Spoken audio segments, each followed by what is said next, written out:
অস্ট্রেলিয়াকে অস্ট্রেলিয়ার মাটিতে ইনিংস ব্যবধানে হারানো তো পৃথিবীর যে কোনো দলের জন্যই ড্রিম ভাই।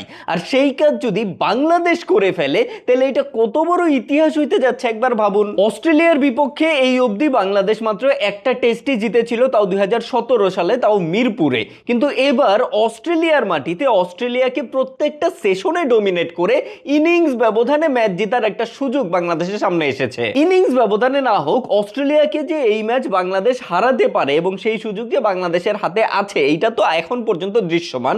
যদি না কোনো মিরাক্কেল ঘটে যায়, যদি না অস্ট্রেলিয়া দ্বিতীয় ইনিংসে দুর্দান্ত ব্যাটিং করে বাংলাদেশকে আবার 200-250 রানের টার্গেট দিয়ে দেয়, যদি না বাংলাদেশ দ্বিতীয় ইনিংসে ব্যাটিংয়ে নেমে ইন্ডিয়ার মতো 36 রানে অল আউট হয়ে যায়। যদিও আমরা জানি যে অস্ট্রেলিয়া কামব্যাক করায় ভীষণ রকম পটু, সো এইটাই এখন আমাদের দেখার বিষয় যে অস্ট্রেলিয়া কি দ্বিতীয় ইনিংসে আদৌ কামব্যাক করতে পারবে, নাকি দ্বিতীয় ইনিংসে বাংলাদেশি বোলাররা চমৎকার পারফর্ম করে এক ইনিংস হাতে রেখেই ম্যাচ জিতে ইতিহাস গড়ে ফেলবে।